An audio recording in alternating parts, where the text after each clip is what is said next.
The bitter scent of recycled air filled Finn Rilo's lungs as he tightened the last bolt on the ancient water recycler. His knuckles were raw, smeared with grease that had accumulated over decades of neglect. Like everything else on EOS 9, the machine was barely functioning, patched together with makeshift parts and sheer stubbornness. "There," he muttered to no one. "That should keep you running another month."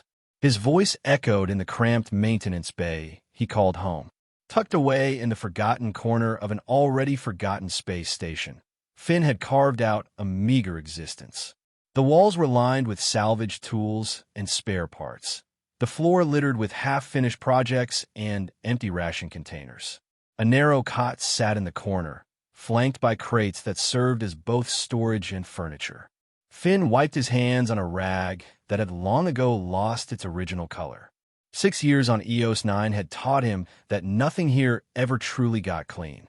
The station itself was a relic, a once bustling hub of commerce at the edge of human space that had been largely abandoned when newer, faster routes opened up. Now it housed only those with nowhere else to go, or those who preferred not to be found. He belonged firmly in both categories. The overhead lights flickered, a common occurrence that no amount of repair could permanently fix. In that brief darkness, Finn caught his reflection in a tarnished panel. Gaunt face, hollow eyes, dark hair grown too long. Sometimes he barely recognized himself. The bright-eyed engineer who had left Earth with dreams of building the future had been eroded away, like metal exposed too long to the void.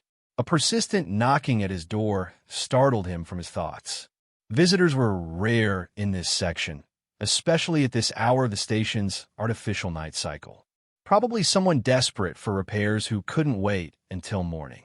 "Just a minute," he called, tossing the rag aside. The door slid open with a reluctant screech, another thing on his endless list of items to fix. Finn's ready dismissal died on his lips as he stared at the figure in his doorway. She was clearly not human. Her skin had a subtle lavender cast that seemed to shimmer under the harsh station lights. Silver-white hair fell in elaborate braids around a face with features just alien enough to be striking. Eyes too large and slightly tilted, cheekbones too sharply defined. She stood with perfect posture, draped in what appeared to be formal attire, layers of iridescent fabric that caught the light as she moved. But despite the regal bearing, there was something wrong. Her eyes darted nervously, and her hand were clasped so tightly that her knuckles had paled to almost white. The elegant fabric of her clothing showed subtle signs of wear and hasty repairs. "Finrido." Her voice was melodic but strained, the universal translator barely noticeable in her perfect pronunciation. "Who's asking?" Finn leaned against the doorframe, suddenly conscious of his stained jumpsuit and disheveled appearance. "I am Nashura Valquin of House Valkyrian, 3rd Province of Lyria." The words came out clipped, rehearsed. "May I enter? What I must discuss is not for public corridors." Finn hesitated, then stepped aside. Curious despite himself, he gestured her in with a sweep of his arm. "Welcome to my humble workshop, Lady Valquin. Don't mind the mess.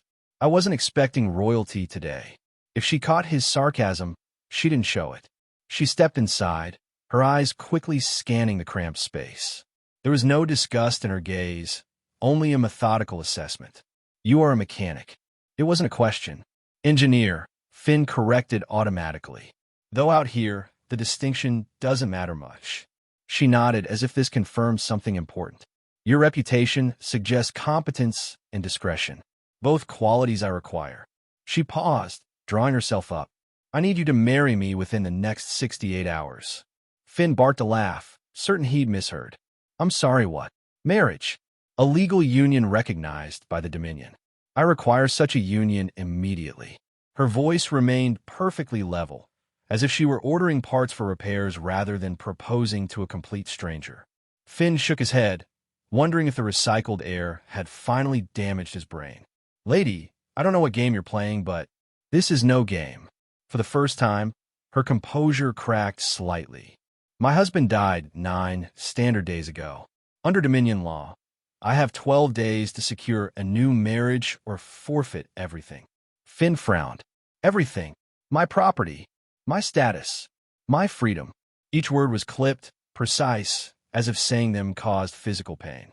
The Valkyrian inheritance laws are absolute. As a widow, without children, if I do not remarry within the allotted time, all holdings revert to the central authority.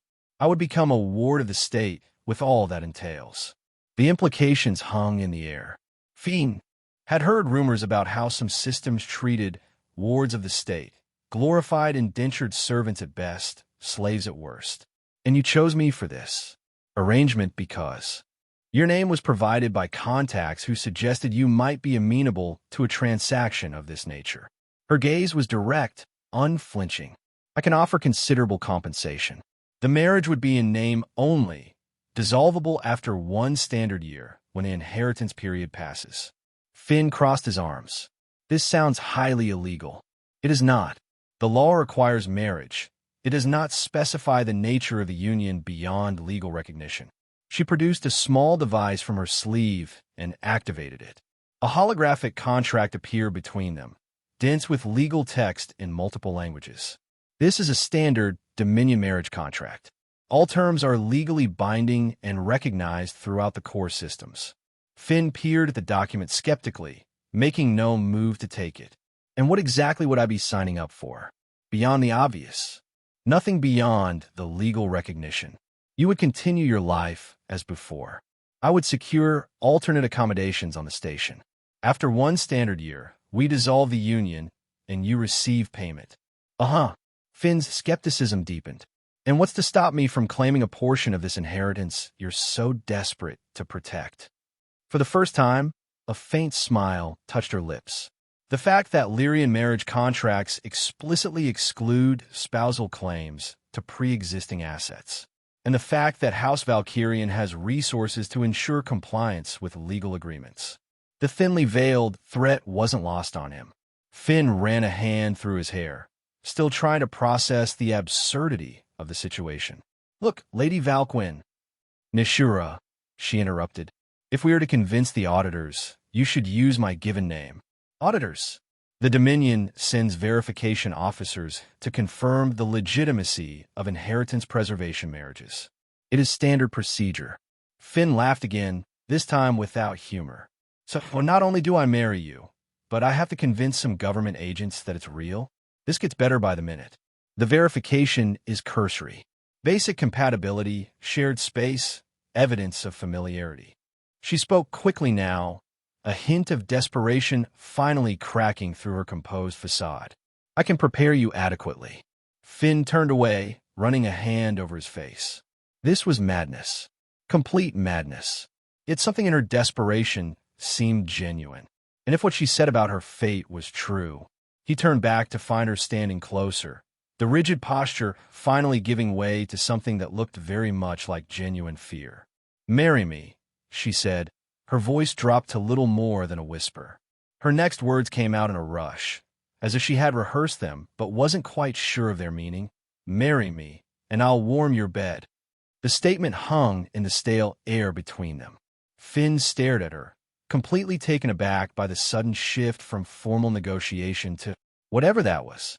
"Excuse me." A flicker of uncertainty crossed her features.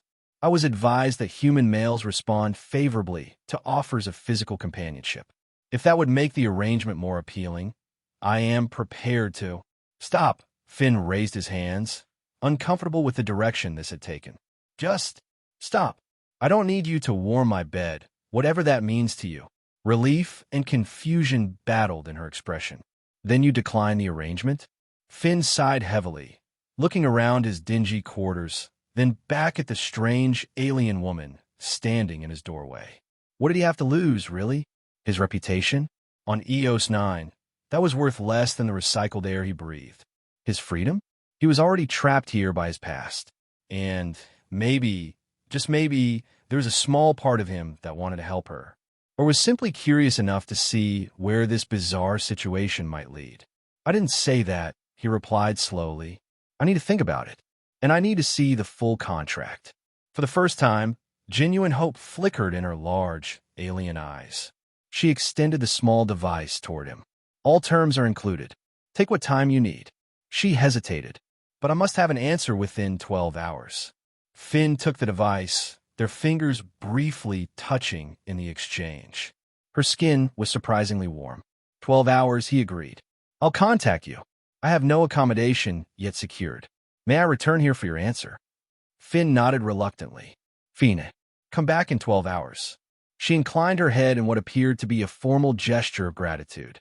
Thank you for your consideration, Finn Rilo. As she turned to leave, Finn called after her. Wait, just out of curiosity, why me? I'm sure there are plenty of others on this station who'd jump at whatever you're offering. Nishura paused in the doorway, her profile outlined against the dim corridor lighting. The contract must be verified as genuine. Most would fail that verification. She turned slightly, meeting his gaze. You have honest eyes. Before he could respond to that bewildering statement, she was gone, leaving only a faint, unfamiliar scent in the recycled air. Finn stared at the closed door for a long moment, the device heavy in his hand. What the hell have I gotten myself into? He muttered to the empty room. 12 hours later, Finn had read the contract so many times the legal jargon had begun to blur together. He'd verified its authenticity through station databases, confirmed the existence of the Lyrian inheritance laws, and even ran a background check on Ashura Valquin that revealed little beyond her status as a member of a prominent family. Everything checked out, which only made him more suspicious. When the precise knock came at his door, he was ready with his answer. Nishura stood exactly as before, though her clothing appeared slightly less formal, more practical for station life. Her posture remained rigid, but there was a new tension around her eyes. You've reached a decision? She asked without preamble. Finn nodded, stepping aside to let her enter. I have conditions. Hope and wariness battled in her expression. What conditions?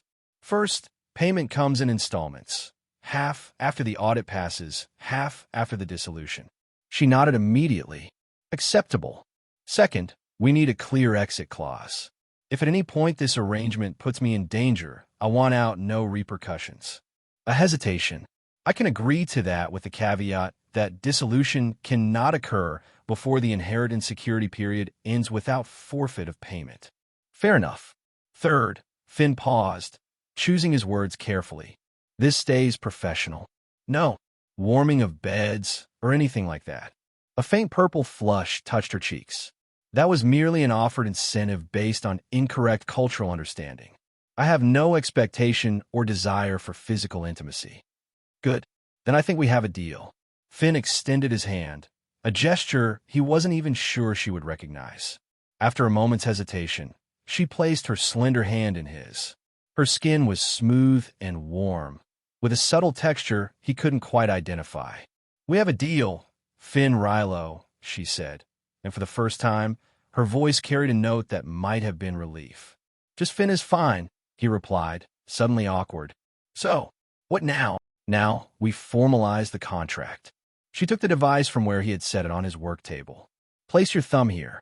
As he pressed his thumb against the indicated spot, the device scanned his print, and the contract flashed once before displaying a confirmation. It is done, Nishura said quietly. In the eyes of the Dominion, we are now legally bound. Finn let out a breath he hadn't realized he was holding. That's simple, huh? The simplicity ends here, she replied. The auditors will arrive in 3 days. We must prepare. Right. The auditors. Finn ran a hand through his hair. And they'll expect us to be... What exactly? Living together, at minimum. Demonstrating basic familiarity and compatibility. They will scan for biological markers of proximity and stress responses. Biological markers? That sounds invasive. It is standard procedure. She glanced around his cramped quarters. I should bring my belongings. Is there space? Finn looked around at the cluttered maintenance bay he called home. Not much, but we'll make it work. When do you need to move in? Immediately. The audit could begin with surveillance before the formal interview. Of course it could, Finn muttered. Fine, where are your things? In a secure locker at the docking bay. I have only what I could carry when I fled. The word fled caught his attention, but Nishura was already moving toward the door, clearly not intending to elaborate. I will return within the hour, she said. and was gone before he could respond. Finn looked around his cluttered living space with fresh eyes and sighed heavily. He began clearing away the worst of the mess, creating what little space he could. True to her word, Nishuro returned in under an hour with only 2 medium-sized cases, far less than he'd expected from someone of apparent wealth and status. "That's it?" he asked as she set them down carefully. "I was forced to leave most possessions behind. These contain only essentials." She opened one case to reveal neatly packed clothing and personal items, along with several devices he didn't recognize. "Where should I place my things?" Finn had cleared a small storage unit. "There's some space here, and I can make room in the sanitation unit for whatever you need there." Nishura nodded and began methodically transferring items from her cases to the allocated spaces. Her movements were precise, economical, nothing wasted, nothing excessive. "The sleeping arrangements," she said without looking up from her task. "I presume we'll need to share the sleeping area for appearances." Finn looked at his narrow cot with a grimace. "I can rig up something temporary for me. You take the bed." "That would appear suspicious to auditors," she pointed out. "A newly married couple would typically share sleeping quarters." "Right." Finn rubbed the back of his neck. "I'll figure something out before tonight." An awkward silence fell between them as Nishura continued unpacking. Finn busied himself with a repair project, acutely aware of her presence in his space, the subtle sounds of her movement, the faint, unfamiliar scent that accompanied her. When she finished unpacking, she stood somewhat uncertainly in the middle of the room. "I should learn the functions of your living space to appear familiar with it." "Not much to learn," Finn replied, gesturing around. "Sanitation unit is through there. Food prep is that unit in the corner, though I usually eat at the commons. Tools and work materials stay in the marked containers." She nodded, moving to examine each area with methodical precision. When she reached his workbench, she paused at a partially disassembled air filter. "The oscillator is misaligned," she commented, pointing to a component. Finn looked up in surprise. "You know mechanical systems?" "I have some knowledge of technical matters." There was something guarded in her tone. On Lyria, even those of status are expected to understand the systems upon which their lives depend. That was more personal information than she had volunteered so far, and Finn filed away. "Practical of them." She inclined her head slightly, then continued her inspection. When she reached the food preparation unit, she examined it with particular attention. "Do you have dietary restrictions I should be aware of?" Finn asked. "I can consume most human-compatible foods," she replied, "though I require higher protein content and certain mineral supplements. I'll make sure to get extra protein packs next supply run." He paused. "Speaking of which, we should discuss logistics. Credits, supplies, that sort of thing." "I have sufficient funds for my needs," she said quickly. "I will contribute to shared expenses." There was something in her tone that made Finn suspect her sufficient funds might be limited, despite her claims of wealth. Another piece of the puzzle that didn't quite fit. The day progressed awkwardly as they navigated sharing the small space. Finn attempted to focus on his work, but found himself constantly aware of Nishura's presence, her precise movements, her occasional questions about station systems or human customs. Evening approached, marked only by the station's automated dimming of corridor lights. The sleeping arrangement issue could no longer be avoided.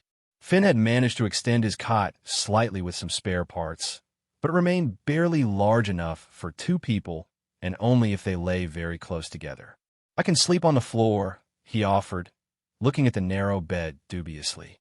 "That would be impractical for both immediate comfort and the appearance of a genuine marriage," Nishura replied pragmatically. She examined the modified cot. "This will be adequate. Fin soprastasai. Right. I'll just give you some privacy to prepare for sleep." He busied himself in the sanitation unit longer than necessary, hoping she would be settled when he returned. When he finally emerged, Nishura was already lying on the far side of the cot, her back to the room, covered by the thin standard-issue blanket. Trying to be as unobtrusive as possible, Finn carefully laid down on the edge of the cot, keeping as much distance as the narrow space allowed, which wasn't much. He could feel the warmth radiating from her body, smell the faint, unfamiliar scent of her hair. "Good night," he said awkwardly into the darkness. There was a pause before she replied softly, "Rest well, Finn." Despite his exhaustion, sleep eluded him. The unfamiliar presence beside him kept him acutely aware of every movement, every breath. When he finally drifted off, his dreams were uneasy, filled with the sensation of being watched, evaluated, measured against unknown criteria. Morning came too soon, announced by the gradual brightening of the station's lighting systems. Finn woke to find himself alone on the cot, momentarily disoriented before remembering the events of the previous day. Nishura was already up, seated at his workbench, studying something on a small device. She had changed into simpler clothing that wouldn't look out of place among the station's residents. Practical, subdued, though still of finer quality than most. The notification arrived, she said without preamble, holding up the device. The auditors will conduct their formal verification in 52 hours. Finn ran a hand over his face, trying to clear the fog of insufficient sleep. That doesn't give us much time. No, something in her voice had changed, a tightness that hadn't been there before. We must prepare extensively. Over the next 2 days, they engaged in what Finn could only describe as the strangest rehearsals of his life. Nishura explained the verification protocols in meticulous detail, the biological scans that would measure stress responses when in proximity to each other, the behavioral observations, the questioning designed to trap them in inconsistencies. "We must appear comfortable with casual physical contact," she explained, standing stiffly before him. "May I?" When he nodded, she carefully placed her hand on his arm. The touch was light, tentative, and unmistakably forced. "That's not going to be convincing," Finn said gently. "I am aware." Her frustration was evident in the slight furrow between her brows. "Physical familiarity is not natural for my people in the way it seems to be for humans. Let's try a different approach," Finn suggested. "Instead of practicing specific touches, let's just try to get more comfortable in each other's space." They developed a routine of working near each other, gradually decreasing the distance between them as they moved around the small quarters. Finn would occasionally brush past her or stand close while explaining some aspect of his work. At first, she would tense at each contact, but gradually, the rigidity in her posture began to ease. In turn, she began to initiate small contacts, a light touch to get his attention, standing closer than strictly necessary when they spoke. Each time, Finn noted the warmth of her skin, the slight difference in texture that reminded him she wasn't human, despite her mostly human appearance. During these practice sessions, fragments of conversation revealed small pieces of their respective lives. Finn learned that Nishura had been trained in both political and technical disciplines, that her marriage had been arranged for political alliance, and that her late husband had been significantly older.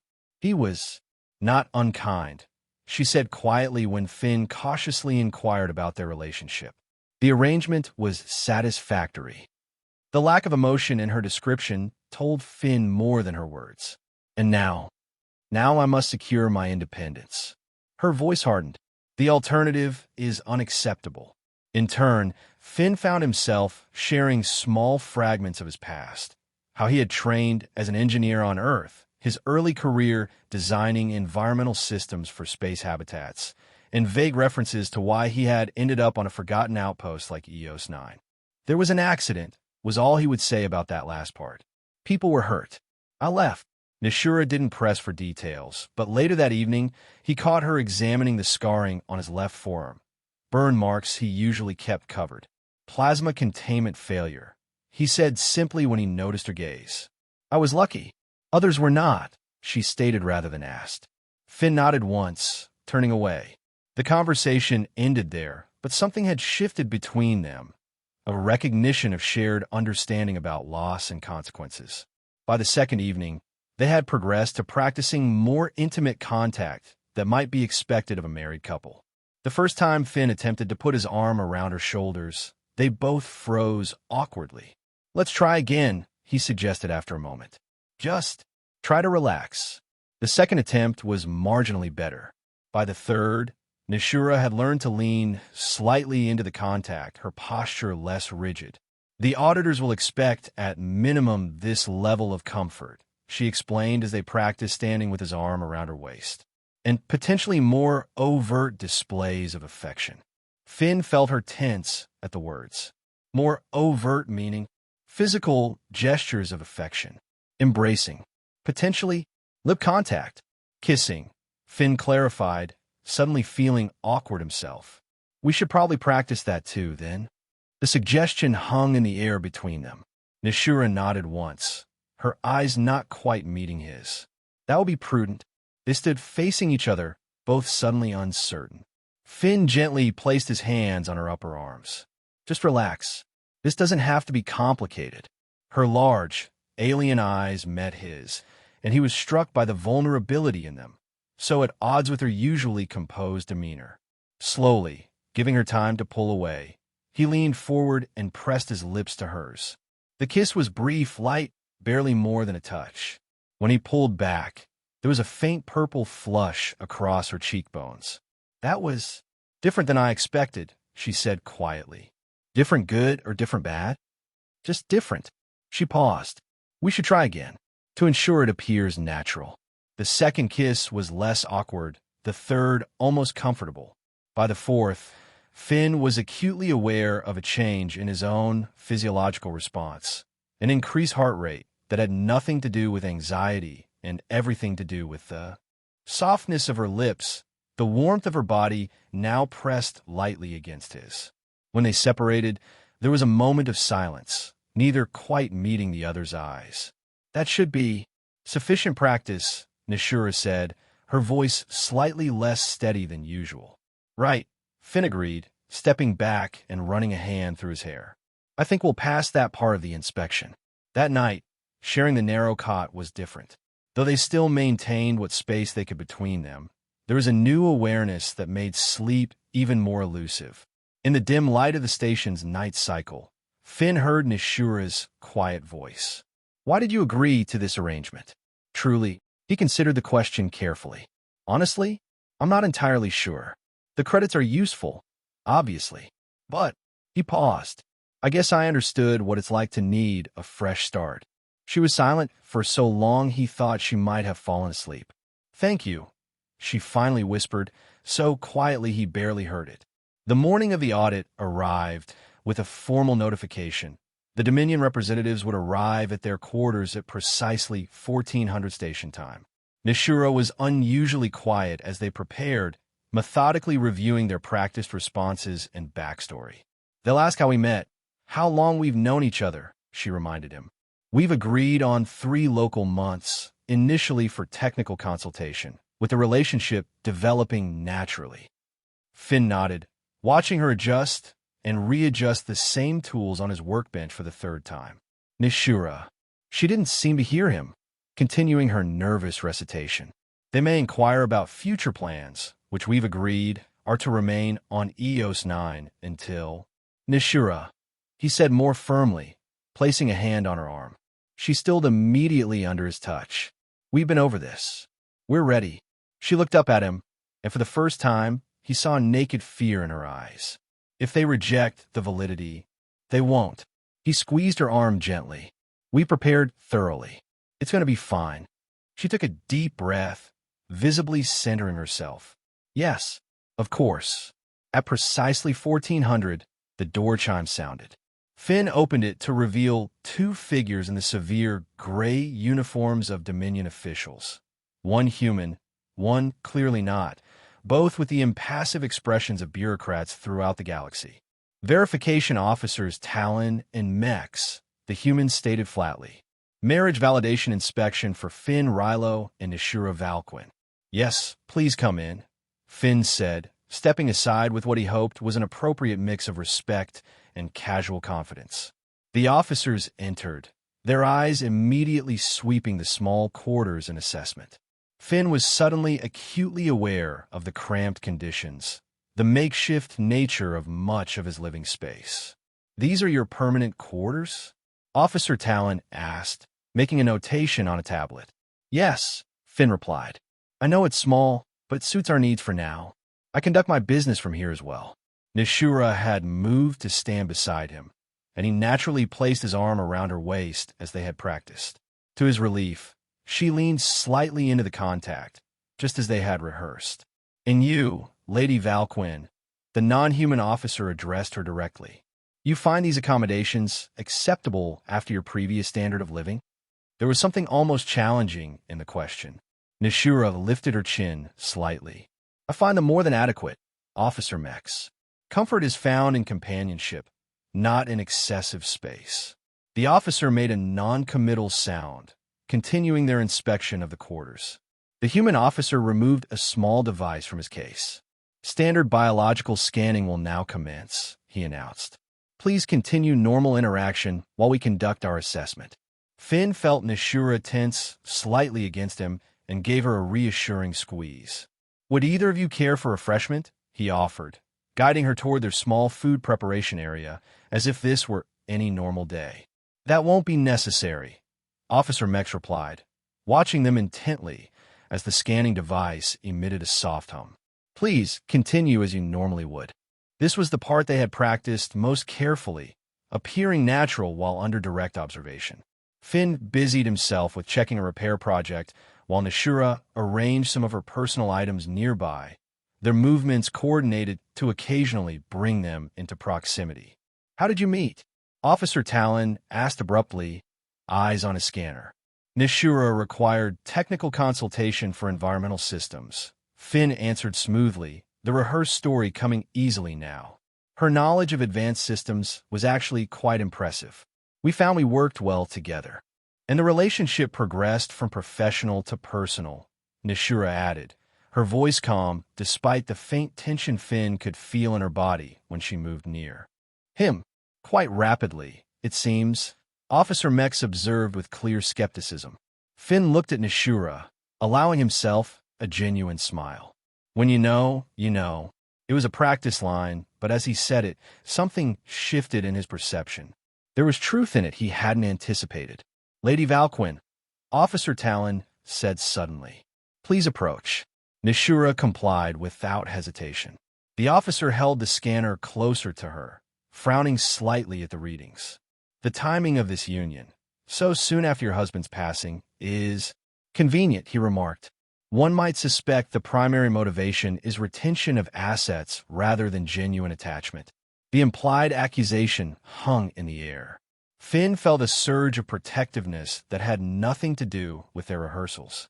Officer, he said, stepping forward, I understand you have a job to do, but I would appreciate if you didn't imply my wife married me merely for convenience. The word wife felt strange on his tongue, but not as strange as he would have expected. Your wife? Officer Mex repeated, watching him intently. And what do you know of her former life, Mr. Rilo? Of her status? Of the considerable wealth now legally connected to your name? It was a trap, Finn realized. They were trying to determine if he was merely a mercenary, selling his name for profit. I know she lost someone, he said carefully. I know she was facing an impossible situation under laws I don't fully understand. And I know that when I look at her, I see someone who values freedom and choice above privilege or wealth. He met the officer's gaze steadily. The rest is between us. The officers exchanged a glance. Officer Talon consulted his scanner again. Interesting, he murmured. The biological readings are consistent with genuine attachment. Finn felt Nishura's surprise and the slight stiffening of her posture, though her face remained composed. One final verification, Officer Mex announced. Physical proximity response assessment. They had practiced for this. Finn turned to Nishura, gently drawing her into an embrace. He looked into her eyes, seeing uncertainty there, but also something else, something unplanned that made his heart beat faster. When he kissed her, it was nothing like their practice sessions. There was an authenticity to it that caught them both by surprise, a genuine response that no amount of rehearsal could have prepared them for. When they separated, both slightly breathless, the officers were observing them with clinical detachment. Scan complete, Officer Talon announced, putting away his device. Biometric responses within parameters for genuine pair bonding. Finn felt Nishura's slight tremor of relief against him. The union is verified as legitimate under Dominion law, Officer Mex stated formally. Inheritance retention rights are confirmed. A formal certification will be transmitted within 24 hours. The inspection concluded with a few final notations and formal farewells. When the door closed behind the officers, Finn and Nishura stood in silence for a long moment. "We did it," Finn said finally. Nishura nodded, her composure finally giving way to visible relief. "Yes. Thank you, Finn. I am." She seemed to search for the right word. "Deeply grateful." "Don't mention it." He smiled, suddenly aware that he was still standing close to her, that his hand still rested lightly on her waist. He stepped back, clearing his throat. "So, what happens now?" "Now, the legal requirements are satisfied. The inheritance is secure." She hesitated. "Our arrangement can continue as agreed until the dissolution period." "Right. The arrangement." Finn nodded, turning away to adjust some tools that didn't need adjusting. "Well, I'm glad it worked out." The next days settled into an unexpectedly comfortable routine. Nishura continued to share his small quarters, though they maintained the polite distance of their agreement when not under observation. She proved surprisingly knowledgeable about mechanical systems, occasionally offering insights on his repair projects that revealed a technical education far beyond what he would have expected from someone of her stated background. When he commented on this, she merely shrugged. "Technical understanding is valued in my culture. Even those of status must comprehend the systems they depend upon." Yet there remained a guardedness about her that suggested there was more to the story than she was sharing. A week after the successful audit, they received the formal certification, an ornate digital document confirming their union and Nishura's retention of her inheritance rights. She stared at it for a long time when it arrived, her expression unreadable. "Is everything in order?" Finn asked cautiously. "Yes," she said softly. "Everything is as it should be." That evening, they shared a small celebration. A bottle of rare Centaurian wine Nishura had somehow procured, sipped slowly as they sat side by side on his narrow cot. To successful partnerships, Finn toasted, raising his makeshift cup. Nishura touched her cup to his.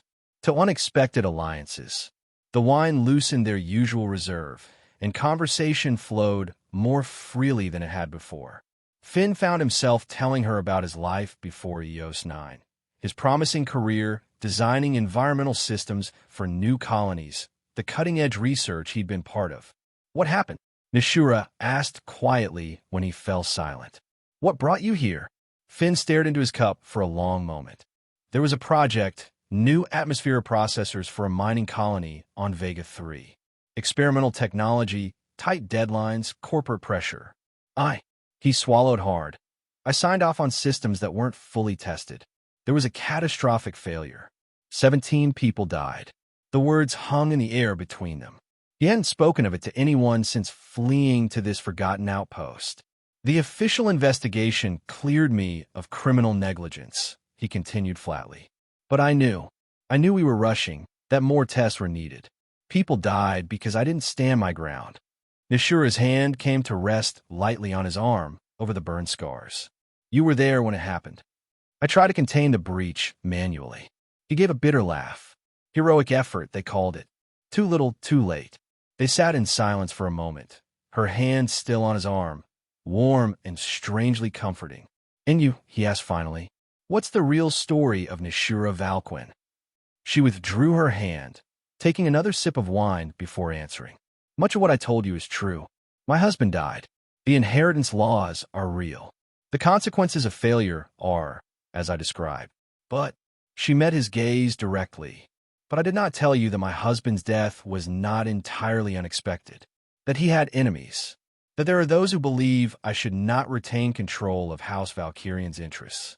Enemies powerful enough to interfere with the inheritance, powerful enough to ensure I would never reach the audit stage," she said quietly. "Had I remained within the Lyrian system." Understanding dawned. "You didn't just come to EOS 9 looking for a convenient husband. You came here hiding." She inclined her head slightly. "EOS 9 is overlooked, forgotten. A good place to arrange matters quietly, under minimal observation. And once the year is up, when the inheritance is fully secured, I will have options then. Resources. Protection. She hesitated. House Valkyrian has significant technological holdings. With proper management, they could be quite powerful. My husband was conservative in his approach. I have different ideas. There was something in her tone, a quiet determination, a vision she wasn't fully articulating, that intrigued Finn. Different how? Her eyes lit with unexpected passion. Lyrian technological development has stagnated, focused on luxury and efficiency for the elite, while basic systems for the majority remain centuries behind. The potential exists for transformation, environmental restoration, medical advancements, education access, but requires redirecting resources. Resources you'll control. Resources I intend to deploy more equitably, she corrected. If I succeed in securing my position. Finn studied her face, seeing for the first time the fierce intelligence and purpose beneath the composed exterior. That sounds like the kind of fight that makes powerful enemies. Yes, she smiled thinly. Hence my current circumstances. They lapsed into companionable silence, finishing the wine as the station's night cycle deepened around them. When they eventually lay down to sleep, the usual careful distance between them on the narrow cot seemed to have diminished slightly. Days stretched into weeks. Finn's repair business continued, now occasionally supplemented by Nishura's surprisingly adept assistance. They developed a rhythm to their shared existence. Coordinated movements in the small space, quiet meals, occasional conversations that revealed more layers to each other's pasts and perspectives. Sometimes, Finn would catch Nishura watching him with an expression he couldn't quite decipher. Other times, he would find himself observing her. The precise grace of her movements, the subtle expressions that flickered across her alien features when she thought he wasn't looking. The pretense of their marriage began to blur at the edges. Though no further physical intimacy had occurred since the audit, the careful distance between them gradually diminished. A casual touch while working together, standing closer than strictly necessary when discussing a repair project. The brush of a hand when passing items across the table. One evening, as they prepared for sleep, Nishura asked a question that caught Finn off guard. "Do you regret our arrangement?" He turned to look at her, surprised. "No. Why would I? Your life has been significantly disrupted. Your privacy compromised. Your future complicated by association with me." Finn considered this as he sat on the edge of the cot. Honestly, disruption might have been exactly what I needed. Before you arrived, I was just existing, waiting out days that all looked the same. He gave her a small smile. At least life is interesting now. Something softened in her expression. I have also found our arrangement less burdensome than anticipated. Coming from Nishura, this was practically effusive praise. Finn chuckled. High praise indeed. I'm flattered. The faint purple flush touched her cheeks. I am grateful for your accommodation and assistance. I know what you meant, he said gently. And you're welcome. That night, they slept closer than they had before, the careful boundary between them seemingly forgotten. 3 months into their arranged marriage, a message arrived that shattered their carefully constructed routine. Nishura received it on her private communication device, her expression changing from curiosity to alarm as she read. "What is it?" Finn asked, noticing her sudden tension. "Verification officers." Her voice was tight with controlled fear. "They're returning. Tomorrow. Fin Fronet." "Why?" "We already passed the audit. A second verification. Apparently requested by interested parties who have raised concerns about the legitimacy of our union." Her hands trembled slightly as she set down the device. "This is not standard procedure. Your enemies," Finn stated rather than asked. "They've found you." She nodded once, her composure cracking to reveal genuine fear. "If they invalidate our marriage, everything is lost. Not just the inheritance. My freedom. Possibly my life." Finn crossed to her in 2 quick strides, taking her hands in his. "That's not going to happen. You don't understand. These officers will not be regular bureaucrats. They'll be agents of those who wish to see me fail. They'll have been thoroughly briefed on our previous responses, looking for inconsistencies. The typical verification tests won't be enough. Then we'll be more convincing, Finn insisted, though he felt the first stirrings of uncertainty. Their carefully rehearsed performance had passed muster once, but could it withstand intensified scrutiny? Ow! Nishura's large eyes searched his face. They'll be specifically looking for signs of deception. Finn considered for a moment, then spoke without fully thinking through the implications. Then we stopped deceiving. What do you mean? I mean we stopped pretending, he said, the idea forming as he spoke. The problem with our first audit was that we were acting, following a script, hitting marks. If they're looking for that kind of deception, they'll find it. But our marriage is not real, Nishura pointed out, confusion evident in her voice. Isn't it? Finn challenged gently. We live together. We share space, meals, work. We know each other's histories, habits, preferences. In some ways, we know each other better than many couples who married for more traditional reasons. She stared at him, clearly struggling to follow his reasoning. But there is no emotional foundation.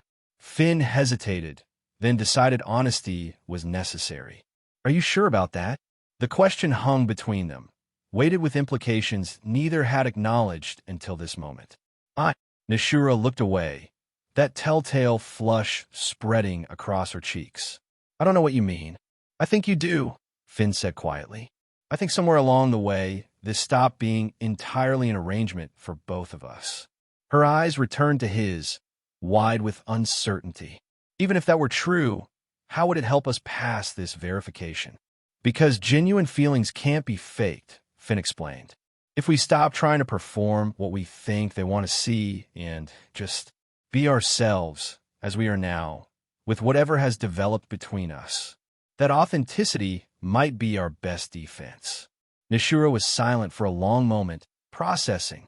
You're suggesting we. She searched for the right words. Acknowledge emotional attachment. I'm suggesting we stop pretending there isn't any, Finn corrected gently. He took a deep breath. At least on my part. The admission hung in the air between them. Nishura's expression shifted through several subtle emotions he couldn't fully interpret. This is unexpected, she finally said. Finn gave a short laugh. Tell me about it.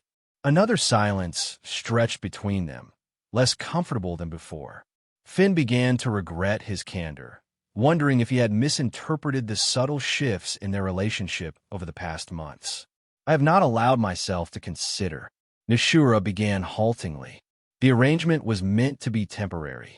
Practical, not complicated by feelings, Finn finished for her. Yes. She looked down at their hands, still joined. Among my people, emotional attachment is carefully managed, particularly for those of status. Marriages are strategic. Feelings are private, controlled. And with humans? Her eyes met his again. Humans are unpredictable, emotional, sometimes frightening in their intensity. A pause, sometimes fascinating for the same reasons. It wasn't a declaration of reciprocal feeling, but it was an opening. Finn decided to take the risk. Tomorrow, when the verification officers come, we could continue with our rehearsed performance and hope they don't see through it. Or, he took a breath, we could face them as we are now. Two people who entered an arrangement of convenience that has become something else. Something not easily defined, but genuine. Nishura studied his face intently. And if that is not enough, then at least we faced it honestly, Finn said.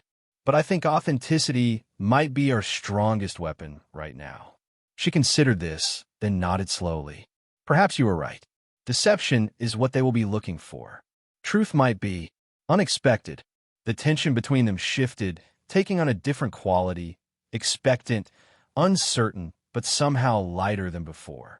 So, Finn said, with an attempt at lightness, no more rehearsals? The faintest smile touched Nishura's lips. No more rehearsals.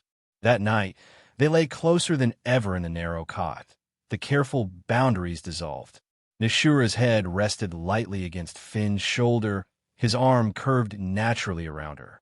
Neither spoke of this new arrangement, but both were acutely aware of the change. Morning arrived too quickly. They prepared in near silence, the usual efficiency of their shared routine now charged with anticipation and concern.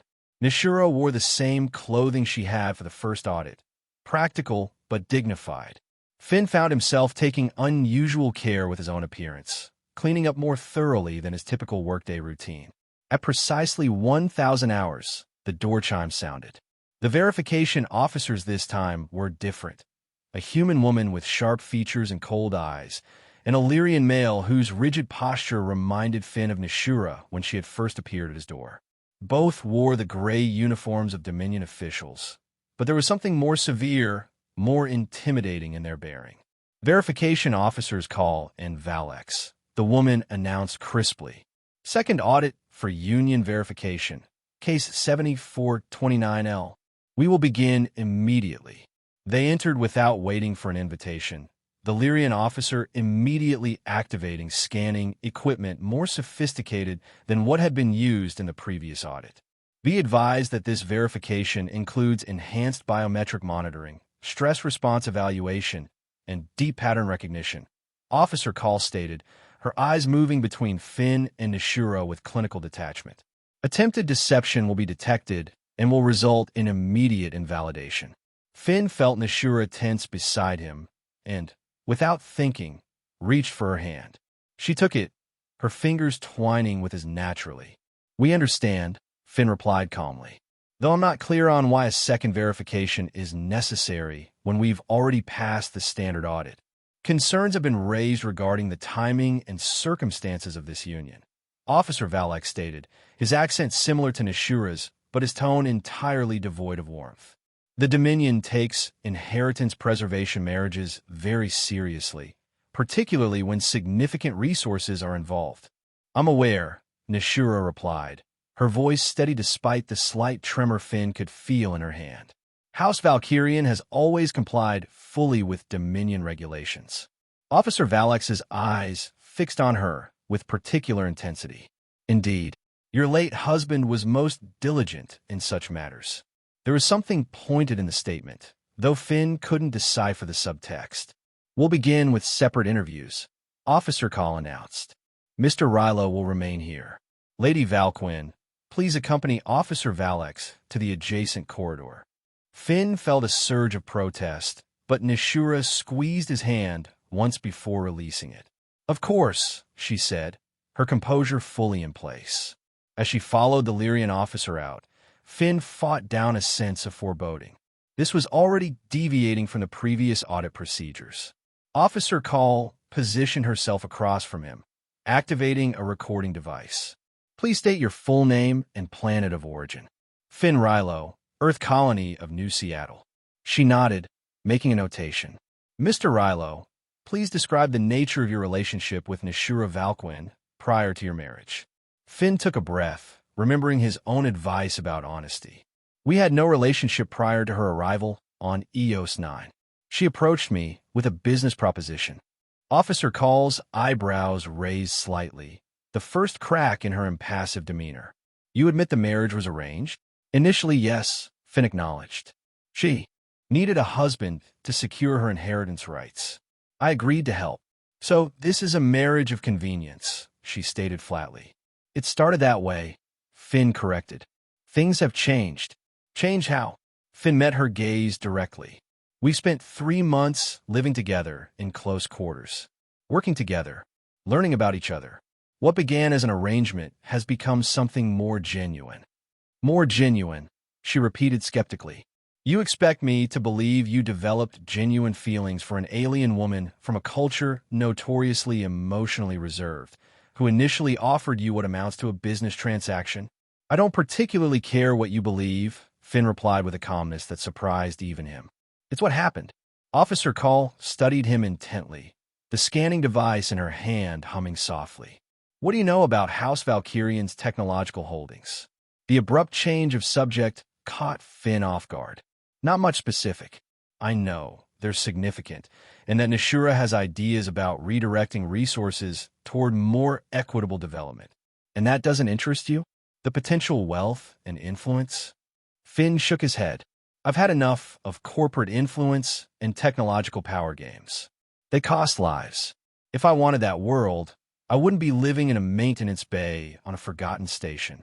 Something in her expression shifted slightly. According to your records, you were involved in a catastrophic system failure on Vega 3. 17 casualties. The familiar weight of guilt pressed down on him. Yes, yet you claim to have no interest in the advanced technological resources Nishura Valquin now controls. Resources that could potentially rehabilitate your career, your reputation. Finn felt a flare of anger. My career is irrelevant. Those people are still dead. No amount of technology or rehabilitation changes that. The scanner in her hand beeped softly. She glanced at it, then back at him with renewed intensity. What do you know about the death of Torin Valquin? Only what Nishura told me. That he died unexpectedly, that there were political complications. And it doesn't concern you that his death occurred under suspicious circumstances? That you've allied yourself with a woman who may have had motivation to see her husband removed. Shock rendered Finn momentarily speechless. Are you suggesting Nishura was involved in her husband's death? I'm asking if you've considered the possibility. Officer Call replied coolly. No, Finn said firmly. I haven't. Because I know her. Whatever else she might be, she's not a murderer. You've known her for 3 months, under circumstances entirely of her orchestration. I've lived with her in a space barely large enough for one person, Finn countered. I've seen her at her most vulnerable, her most unguarded. People can maintain a facade in formal settings, in brief interactions, not in constant close proximity. Officer Call made another notation, her expression unreadable. What are your intentions regarding this marriage, once the inheritance security period has passed? The question made Finn realize he hadn't fully considered the future. The original agreement had been clear, dissolution after 1 year, once the inheritance was secured. But after his realization of developing feelings after last night's conversation, that will be a decision we make together, he said finally. Based on where we are then. A diplomatic non-answer, she observed. An honest one, Finn countered. I don't know what the future holds, but I know I'm not looking for a convenient exit anymore. In the corridor outside, Nishura faced her own interrogation. Officer Valex circled her slowly, speaking in their native language. Your husband's associates find it convenient that you secured a new marriage so quickly, so far from Lyrian space, he said, his formal dialect marking him as from the central provinces. The law allows 12 days, she replied evenly. I complied with all requirements. The law assumes the widow remains within Lyrian jurisdiction, where proper oversight can be maintained. He stopped directly in front of her. Your hasty departure was noted with interest. My safety was compromised, she stated simply. Those who wished to control House Valkyrian's assets made their intentions clear after my husband's death. And yet you claim to have found a genuine marriage partner in this. He made a dismissive gesture, remote outpost, with this human mechanic. Engineer, Nishura corrected automatically. And yes, circumstances brought us together. What developed after was unexpected. Officer Valex's expression hardened. You expect me to believe that Nishura Valquin, educated at the Central Academy, married into one of the oldest technological houses of Lyria, has developed genuine attachment to a disgraced human living in squalor? I expect you to conduct your verification based on evidence, not prejudice, she replied coolly. Scan my biological responses if you doubt my words. Oh, I intend to, he assured her, activating a device more sophisticated than anything used in the previous audit. You always were technically proficient, even at the Academy. But emotional deception is another matter entirely. The mention of the Academy, information that wasn't in her official records, confirmed Nishura's suspicion. This was no ordinary verification officer. He had been specifically selected, specifically briefed. You seem to have detailed knowledge of my background, she observed neutrally. The Dominion is thorough when significant resources are at stake. His eyes narrowed. Tell me, does your human husband know about your work at the Technological Development Division? About the experimental projects you supervised? Nishura maintained her composure with effort. My work history is not relevant to the verification of my current marriage. Isn't it? Officer Valex, move closer. Does he know that your expertise goes far beyond the technical understanding expected of Lyrian nobility? That you personally developed systems that the Dominion has classified as strategically significant? My husband knows who I am, she stated firmly. The parts that matter. How touching, he replied with undisguised skepticism. And when your year of marriage is complete, and you have secured control of House Valkyrion's considerable technological resources, what becomes of the convenient human then? The question struck at the heart of the uncertainty she had been avoiding. The original plan had been clear: secure the marriage, pass the verification, wait out the required year, then dissolve the union and return to Lyria with her position secured. But somewhere in these months of close proximity, of shared space, and gradually shared confidences, the clarity of that plan had blurred. That will be determined when the time comes, she answered carefully. Another way of saying he is disposable once his usefulness ends, Officer Valex concluded. No, the word came out more forcefully than she had intended. That is not what I said. The officer studied her with clinical interest, the scanner in his hand humming softly. Interesting. Your biological responses show genuine distress at the suggestion. He tilted his head slightly. Perhaps you have developed some attachment to the human after all. How? Inconvenient for your long-term plans. Nishura chose her next words with care. My plans have evolved as circumstances have changed. Have they? His tone was knowing, almost smug. Tell me, does Finn Rilo know about the Valkyrian Technical Archives? About the proprietary environmental systems specifications stored there? Systems remarkably similar to those involved in the Vega 3 disaster. Shock rippled through her, but years of political training help her maintain an outward calm. I don't know what you're implying. I think you do. Officer Valex smiled thinly. House Valkyrian supplied key components for that project, did they not? Components your husband insisted were adequately tested, despite internal reports suggesting otherwise. The pieces connected with devastating clarity. Finn's past tragedy, the one that haunted him still, was connected to her family's business, to decisions her husband had made, decisions she had been unaware of until this moment.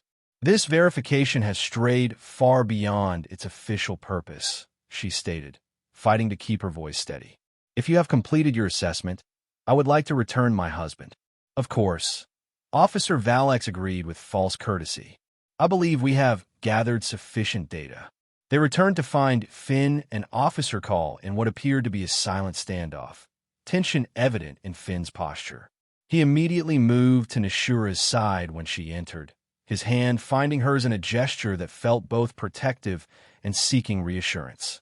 The separate interviews are complete, Officer Call announced. We will now conduct the final phase of verification, the proximal response test. The officers positioned themselves on opposite sides of the small room, scanning devices activated. Officer Valex spoke directly to Nishura in their native language. The words clearly meant to unsettle her. Demonstrate the genuine nature of this union, he challenged. Convince us that this is more than transaction. Finn looked at Nishura questioningly, unable to understand the exchange, but sensing its importance. In that moment, she made her decision. Turning to face Finn fully, she placed her hands on either side of his face, a gesture they had never rehearsed, never practiced. Her large eyes met his directly, allowing him to see what she had kept carefully guarded until now. Vulnerability, uncertainty, and something deeper that had no name in either of their languages. I did not expect you, she said softly in standard, for him alone despite the watching officers. You were not part of any plan, any calculation. You were an unexpected variable that changed everything. Understanding dawned in Finn's eyes. Without hesitation, he drew her closer, one hand at her waist, the other gently cradling the back of her head. Good thing I've always been terrible at following plans, he whispered before bringing his lips to hers. The kiss was nothing like their practice performances. It was raw, honest, an acknowledgement of everything that had developed between them, everything neither had fully admitted until this moment. Nishura's arms slipped around his neck, her body melting against his with a naturalness that belied their different origins. When they finally separated, both slightly breathless, the officers were watching with expressions that had shifted from clinical detachment to something more complex. Officer Call checked her scanner, then exchanged a glance with her counterpart. The biological synchronization is notable, she said, sounding almost reluctant, consistent with genuine pair bonding patterns. The stress responses during separation and reunification also align with established patterns for bonded pairs, Officer Vallex added, his earlier smugness replaced by what appeared to be grudging acknowledgement. Officer Call made a final notation on her device. Based on comprehensive biometric data, behavioral observation, and interview responses, this verification confirms the validity of the union between Finn Rilo and Nashura Valquin under Dominion law. Relief flooded through Finn, but it was tempered by the lingering awareness that something had happened during Nashura's separate interview, something that had left a shadow in her eyes despite their successful verification. The officers departed with formal efficiency, leaving them alone in a silence weighted with unspoken revelations. "What do they say to you?" Finn asked once the door had closed. Nashura moved away from him, her posture tense in a way he hadn't seen since their earliest days together. They had detailed information about my past, about yours. She turned to face him, conflict evident in her expression. "Finn, there's something I need to tell you. Something I didn't know until today." She took a deep breath. "The Vega 3 disaster. The one that drove you here. The components that failed. They were manufactured by a subsidiary of House Valkyrian." The words hit him like a physical blow. "What?" "According to the verification officer, my husband approved those components for distribution despite internal testing that suggested they weren't ready." Her voice was steady, but her eyes revealed her distress. "I didn't know. I swear to you, I had no knowledge of this until today." Finn sat heavily on the edge of the cot, his mind reeling. "All this time," he began, then stopped, unable to articulate the tangle of emotions this revelation provoked. "I understand if this changes things," Nashura said quietly. "If you wish to dissolve our arrangement immediately, despite the consequences for me, I would not." "Stop." Finn looked up at her, his expression troubled but clear. "This isn't your fault. You didn't make those decisions. But they were made by the house I represent, the house whose interests I now control." She moved closer, kneeling before him to meet his eyes directly. "The house whose resources I intend to redirect." Understanding dawned slowly. "Your plans for reform, for redirecting resources toward more equitable development. They've always included making amends for past harms," she confirmed. "I just didn't know your connection to one of those harms." She hesitated, then took his hands in hers. "Finn, the technical archives I now control contain the full specifications and test data for those components. Data that was suppressed during the official investigation."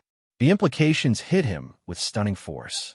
Evidence that could prove the failure wasn't due to implementation error, that the components themselves were faulty. "Evidence that could clear your name," she said softly. "Though I understand if that matters little to you now, given the lives lost." Finn was silent for a long moment, processing everything. "Why didn't you tell me about your technical background?" The officer seemed to think it was significantly more extensive than you let on. A flicker of self-consciousness crossed her features. "On Lyria, women of status are expected to maintain certain appearances. Technical expertise beyond the basics is considered unseemly.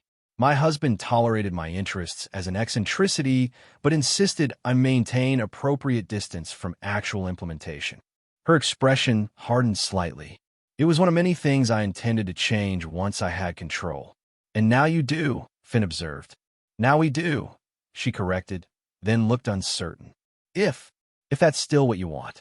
The question hung between them, laden with implications that went far beyond their original arrangement. Finn studied her face, this alien woman who had appeared at his door with a desperate proposition and had somehow, improbably, become essential to him. "What I want," he said slowly, "is to figure out what comes next. Together." Relief softened her features. "Together," she agreed. He drew her up to sit beside him on the cot, keeping her hands in his. So what now? The verification is passed.